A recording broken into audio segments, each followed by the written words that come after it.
Hey there, race fans. It's Race Day Top 5 with me, Frank 5. Monday racing. Yeah, it sucks when Mother Nature has to compromise the weekend by forcing Sunday's race to be moved to Monday because she unleashed her wrath from the sky.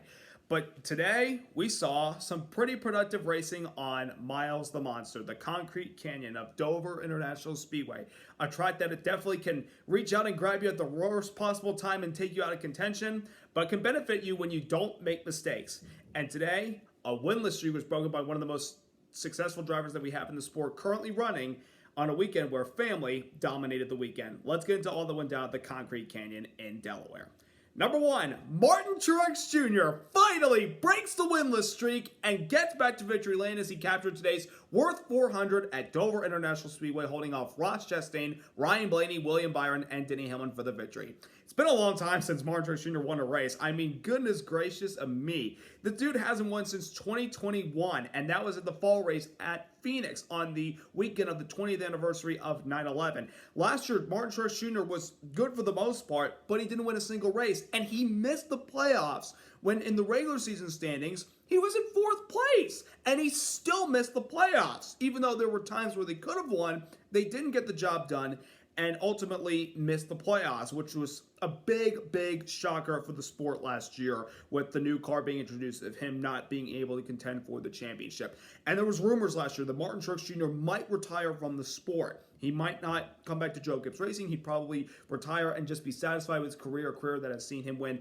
2 Xfinity championships, won a Cup championship, and has seen him have a career resurgence even in the later years of his Cup racing career. But this year got to a wonderful start when he won the Busch Clash at the LA Coliseum, and I thought this is the start of the Martin Truex Jr. comeback, and he will be a competitor this year. He will be the Martin Truex Jr. that we've seen over the previous couple years, contend for race wins and competing for a championship. Well, after the Busch Clash win, things kind of just sort of settled down for him. He wasn't really, great. He was okay, but he wasn't great. He nearly came close to winning the Las Vegas race when they took a gamble late in the race in overtime to stay in on all tires, but he spun the tires and had to slip back for a top 10 finish.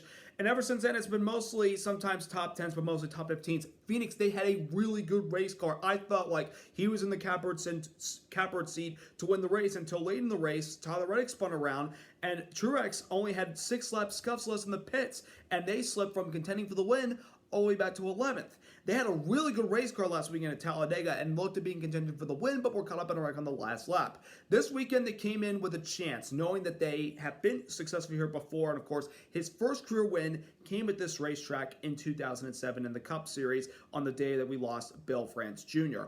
And today showed no different. Martin Truex Jr. was really good throughout the entire race. He wasn't the best car, but he was the best car all day long. I'm talking about the best car all day long. But he was the best car at the end when it mattered the most. That final stage, that 19 car, just like the flick of a switch, he came roaring to the field when early in the race, he and his crew chief James Small, they were not on the same page with one another, and there was like a brief shouting incident on the radio that kind of made the parents want to find their children if they're watching and cover their ears to not listen to that conversation. But that seemed to lit a fire in Martin Truex Jr., and he came roaring to the front, and by the time the final stage rolled around, he was up front contending for the lead with guys like William Byron and Ross Chastain. He took the lead late in the race on the green flag pit stop cycle with about halfway through the final stage, and it looked like the Truex was going to be on his way to winning the race despite some challenges from behind by Chastain, until with about 10 laps to go in the race, Joey Logano, who had struggled all day long, apparently cut a right rear tire and sent him spinning around to the outside wall, bringing out a caution. And I was pretty much not what Truex wanted. He would have wanted it to go green the rest of the way, but the decision was made. They came to pit road. They put 2 tires on the car. The top 3 actually took 2 tires, while some others took 4, particularly the guy that Truex was battling, Chastain. But even with the 2-tire gamble, he got a good restart despite a couple of good battles with the 12 car of Ryan Blaney. He pulled away and was able to get to the start-finish line first and break the winless streak. And with this win, Martin Truex Jr. is officially back in the playoffs. And now that he's finally got the win and has silenced all the doubters and critics wondering, is this guy falling off a cliff after missing the playoffs last year? He put those questions to rest today with a great win for him and the team. They're back in the playoffs as mentioned, and they can now begin competing for more race wins down the road and be a championship contender. It was a big weekend in general for the Truex family. On Saturday, Martin's little brother, Ryan Truex, finally, at long last, silenced his doubters and got his first NASCAR sanctioned win the NASCAR Xfinity race on Saturday. A dude who's running part-time for Joe Gibbs Racing this year in car number 19 like Martin is in the Cup Series. Ryan had perhaps one of the best cars in that race, and nobody could touch him, especially on the long runs. And he was pretty shocked when he won the race in his post-race interview and pretty much said, I deserve to be full-time in the series, and hopefully this win will get me back a full-time ride in 2024. I think it will. I think this win really helped him, and maybe in the next couple races that Ryan's running the Xfinity Series, we can see him winning. But a big weekend for the Truex family. Martin Sr. was in victory lane on Saturday. I'm sure he was there today to support Martin Truex Jr. A big weekend for the Truex family as both the bros were able to win this weekend's festivities. Congrats to Martin Truex Jr. and the 19 team. You guys are back in the playoffs, and I guarantee they will be a championship contender. Number 2, Chastain and chaos. What else is new? Ross Chastain just starts anything for the most part. Last year in this race, on the last lap while battling third with Martin Truex Jr., he bumped into Truex and sent him spinning around, cost Truex a top 5 finish. Truex had to settle for a top 15 while Chastain finished third. And this year in this race, he caused controversy early in the race. While running in the top 5, battling it out with Kyle Larson, he was stuck behind a couple of lap cars and tapped the back bumper of the 15 car Brendan Poole lap car going into turn 1, set the 15 spinning, and he ricocheted up the track and right in front of Kyle Larson, who's right behind Chastain when that transpired. He tried to go up the high side to avoid, and unfortunately, he doored the 15 car, taking Larson not in contention. He took it out in contention for the win, but not completely out of the race. They were able to meet minimum speed. They went back to garage to fix some things because they complete the damaged vehicle policy, got back out there, but they were not affected whatsoever. Larson was not happy about it, and neither was Brendan Poole. He said Ross Chastain needs a butt whooping. But despite all that, Chastain put that beside him, and he felt bad on the radio about that, by the way. He came rolling through the field in the final stage. He and Martin Truex Jr. just had a great battle for the lead and for the win. The one car on those long runs, he was definitely the guy to beat. But when he lost the lead to Martin Truex Jr. during the final round of green flag pit stops in the final stage, it looked like Truex was going to run away with it, but yet Chastain kept trying and battling it out with him late in the final 30 laps of the race. Got slowed down at one point by, you guessed it, Kyle Larson for, that incident early on, but Chastain after that got by and still ran Truex down because they were running into heavy lap traffic. And that caution, I felt like, was a big moment for Chastain to try to get up there and have a chance. They took 4 tires. They tried to get up to the field. They got past Ryan Blaney. I thought he could have run Truex down, but unfortunately Truex with the clean air was just too strong.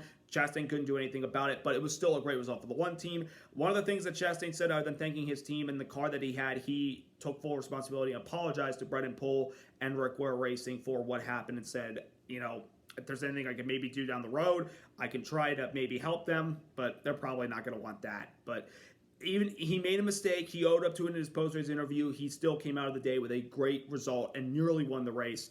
But unfortunately, a lot of the people are talking about what happened between him and the 15 car and the 5 car. 80 laps into the race. And again, Larson was not happy about it whatsoever. Despite that, a top 5 day for Ross Chastain. Number 3, William Byron was so strong early on in this race. From the drop of the green flag, that 24 car came from starting in about the top 10 all the way up inside the top 5. And by the start of, after the competition caution, he won the race off of pit road after the leader, Kyle Busch, got caught for speeding. And Byron had control of the lead for most of Stage 1 and majority of Stage 2. That 24 car was a rocket ship. They were so good early on in the race when we had overcast skies for the most part. Then the sun peaked out, their car faded, and then we got a caution one point, and he was able to beat guys off pit road. He was so good today, particularly when it came to the short runs. When we got into long runs, particularly in the final stage, the 24 car faded. He kept getting loose, and at one point was about ready to fall outside the top 10 at the very end of the race because of how loose that car was. But the caution at the end of the race helped him get track position. He was able to put on 4 tires and rode his way all the way back up to a 4th place finish. It's disappointing considering the car he had early on in the race. It looked like he was on his way to his 3rd win of the season for what has been already a very impressive start to the 2023 year for William Byron and the 24 team. Much improved over the previous couple of years, and I feel like still they are a title contender right now, and they could have edged their name to be the title favorite if they won today's race. But again, long runs were their Achilles heel. Despite that, they came away with a good, solid result. Number 4, Josh Berry. He's Mr. Relief Driver, isn't he? The reason why Josh Berry was in the Cup races today in driving the number 48 car is because early this week on Tuesday, Alex Bowman suffered a fractured vertebrae in a sprint car race he was competing at Kyle Larson's dirt track. And Bowman, unfortunately, will miss the next 3 races because of that. It's not a season-ending injury. It's just going to be out for the next 3 races, counting today, next weekend at Kansas, and the weekend after that at Darlington, which means he might return by the All-Star race at North Wilkesboro or Memorial Day weekend at the Coca-Cola 600. But that's unfortunate considering how good of a start it's been the year for Alex Bowman in the 48. But what better driver to put in the 48 car than Josh Berry, who's already proven himself earlier this year when he was the relief driver in the 9 car for Chase Elliott while Chase recovered from his fractured leg injury that he suffered while snowboarding. Berry had a pretty quiet day for the most part on a track where he's been very good at in the Xfinity Series. He's won there before. Of course, he got a second place finish this weekend behind Ryan Truex.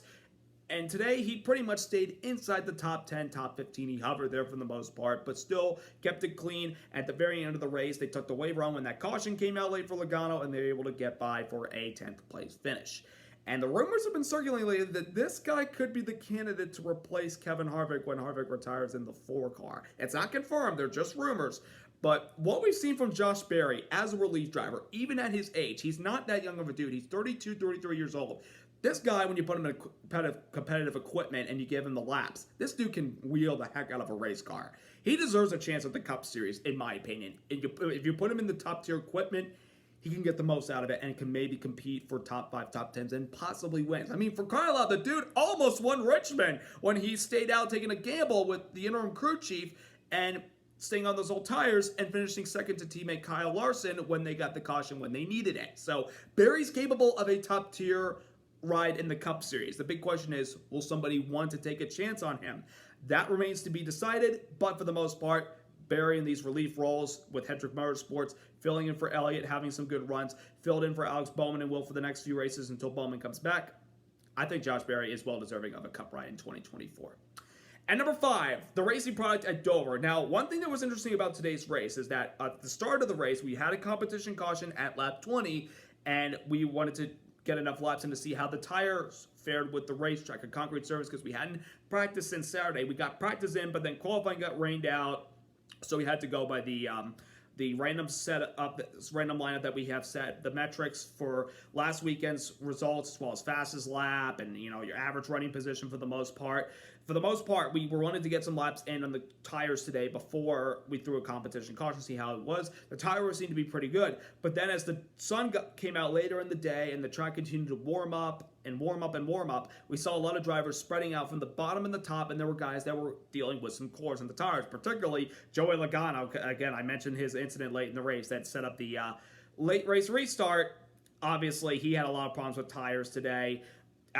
Chase Briscoe had problems with tires. A lot of guys. Christopher Bell at one point. Kevin Harvick, who was one point in the top 10, and then started fading those final laps of the second stage, and he fell a lap down and never got back into contention. That's unfortunate because they had a top 10 car. But for the most part today, I felt like we had good racing at Dover. Last year's race was pretty good for the next-gen car. I think this year's was much better. We saw in the long runs, especially in green flag pit stops, guys playing different strategies about when to pit versus when to stay out for a little bit. And obviously track position change for some drivers who decided to pit early versus drivers that stayed out a little bit longer.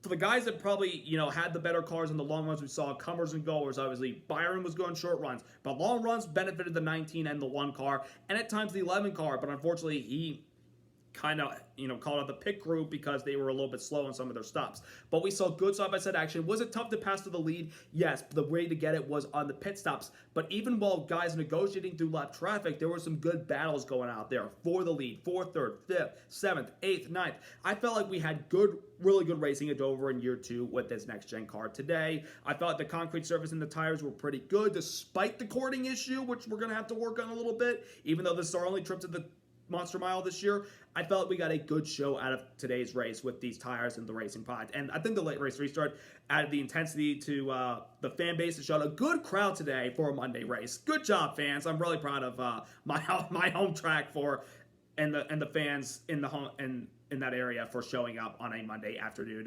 and, calling off school and work to go to the race. It was a good crowd today. I mean, we had a good crowd for last year's race on Sunday until we had to run the rest of it Monday, which still wasn't a bad crowd. This crowd this year I felt like was better than last year's crowd. But good racing in general today with a good win for one of the top veterans of our sport. Now we're off to the Kansas Speedway, a track last year where 2311 Racing dominated. They had Kurt Busch dominate the spring race, holding up Kyle Larson late, and we saw Bubba Wallace win in the fall. The big question entering this race is Kyle Larson going to make up for the one that got away late last year? Can Tyler Reddick and Bubba replicate 2311's success at Kansas last year? Or is a tornado going to cause one of these guys to realize they're not in Kansas anymore because it's a stupid Wizard of Oz joke. I probably shouldn't have said that. It's a Wizard of Oz saying if you've seen the movie. But who will benefit next weekend and not have the Wicked Witch of the West bite them next weekend? We will see what happens. But in the meantime, I hope you all have a wonderful week, and may the 4th be with you. That is this upcoming Thursday. I'm looking forward to celebrating the Star Wars holiday. Well, if you're a Star Wars fan, you call it a holiday. But may the 4th be with all of you on this upcoming Thursday and the May the 4th weekend. Subscribe, like. Once again, congratulations to Martin Truex Jr. and the 19 team on their very impressive win, breaking the winless streak today at Dover. Have a wonderful week, everybody. Let's go racing!